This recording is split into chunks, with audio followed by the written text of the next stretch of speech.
chào tất cả các bạn đã quay lại với kênh của mình. Và là Sian TV đây. Hôm nay mình sẽ có rất là nhiều bịch bánh luôn.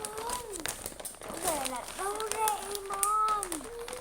Ở trong clip mấy bạn thấy nhỏ vậy thôi á, chứ thực ra nó bự lắm nha. Lúc mình nhận hàng là nó rất là bự, bự hơn em mình luôn nè. Và mình sẽ khui ra trong đây có gì nha. Ở đây có rất là nhiều gói bánh nè. Đó. Rồi ở đây có bảo bối gì nè, ở đây có bảo bối gì nè. Là cây đèn bóng to pin thu nhỏ gì nè các bạn.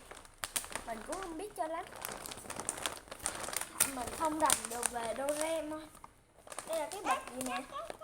Mình cũng coi, mình cũng thấy cái này nhưng mà mình không biết là bịch gì. Ai mà biết comment cho mình biết nha.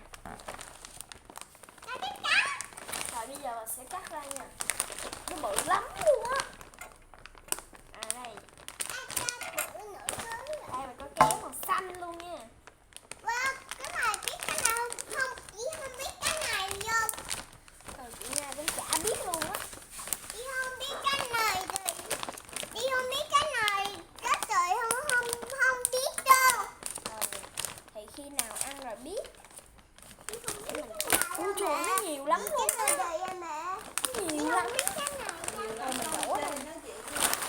Ôi. Rồi nó nhiều lắm luôn á. Wow, hồng nè. Xanh. Rồi màu đen. Màu đen này rất là cay luôn á. Ớt nè. Ớt nè. Trời ơi. Để chị hai với tôi sẽ chia ra nha. Trời nhiều quá, nhiều quá, nhiều quá. Rồi giờ ship vào đây nè. Giờ chút xíu ra cho các bạn xem. Phân loại đó. Phân loại màu vàng đó. Ôi. Nhiều lắm luôn nè các bạn. Trời ơi. Rồi để mình thu ship một cái nha. Mình sẽ tạm dừng một xíu nha. Một bịch này sẽ gồm bao nhiêu bịch nhỏ thì đó. Thì hiện tại thì mình đã ship được rồi nha các bạn. Bây giờ mình sẽ đếm thử coi có bao nhiêu bịch nha. Một loại là loại gì bao nhiêu bịch đó. Đây là loại đầu tiên là loại màu đỏ là vị không có vị nha các bạn, bánh bình thường thôi. Mà nó có mấy cái viền rất là đẹp luôn. Để coi coi có mấy bịch nha. 6 bịch nha các bạn.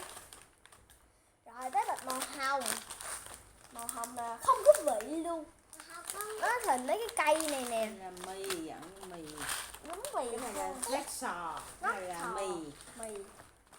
Rồi tiếp theo là loại cây hình tròn. Trong trường mình cũng bán nhưng mà nó không có cây đâu các bạn, nó bình thường hà.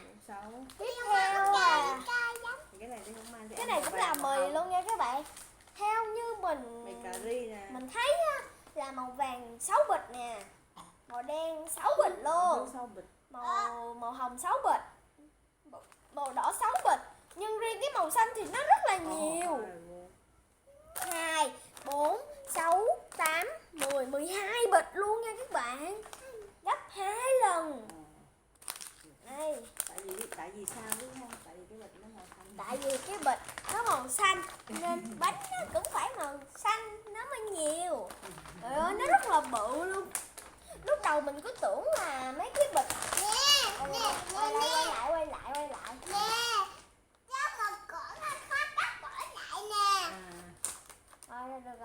Rồi. Lúc đầu mình tưởng đó là trong cái bịch này nó sẽ có những bịch mì bự giống như một bịch xì nách 6, 7, 8 ngàn, 10 ngàn gì đấy. Xong rồi nó sẽ nhét vào đây giống như cái bịch mà hồi bữa anh mình mua. Ai về là có những bịch nhỏ như thế này. Rất là nhiều. Để con nhân nha. 1, 2, 3, 4, 6 nhân 4 là 24 bịch luôn. Cộng 36 bịch. 36 bịch. Trời ơi nó nhiều mà ăn khi nào mới hết đây. Bây giờ mình sẽ thử một bịch thôi nha các bạn. Rồi mấy mốt mình sẽ thử sau nha. Bỏ vô nha chị nha. Bỏ vô đi. Ăn Bỏ vô đi. Ăn bịch mà. Ui. Tụi em bỏ kia kìa. Này các Đó, bạn. không có cây đâu, Tiên ăn đi con. Không có cây. Chị Hai ăn đi. Đấy, mình ăn đi. Ôi xì. Ngon lắm luôn á các bạn. Ôi xì, cắn từ từ. Cắn từ từ. Cắn. Hiện tại em đang bị Hai đè. hả? Cái gì Cho nó ăn. Nhả tay chị Hai đi, chị Hai ăn. ngọt lắm luôn á. Tay được cái. Ngọt lắm. Ăn nước tí nha.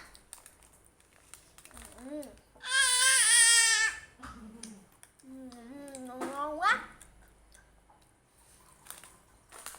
Bị cây này cũng hình tròn này các bạn, không biết nó sẽ như thế nào, không biết có cây không ha. Mai thì ăn cái này. Mai mình sẽ review cho các bạn phần 2 nha. Đây mới là phần 1 thôi. Các bạn nhớ đến tới phần 2 nha. Ăn tôi luôn. Ừ. Ăn cái này á. Mà hồng. Cái bịch này nó nhỏ nhưng mà nó rất là nhiều cục luôn Mà nha. ăn là đặt ăn. Mà ăn này. Tôi ăn cái này nè.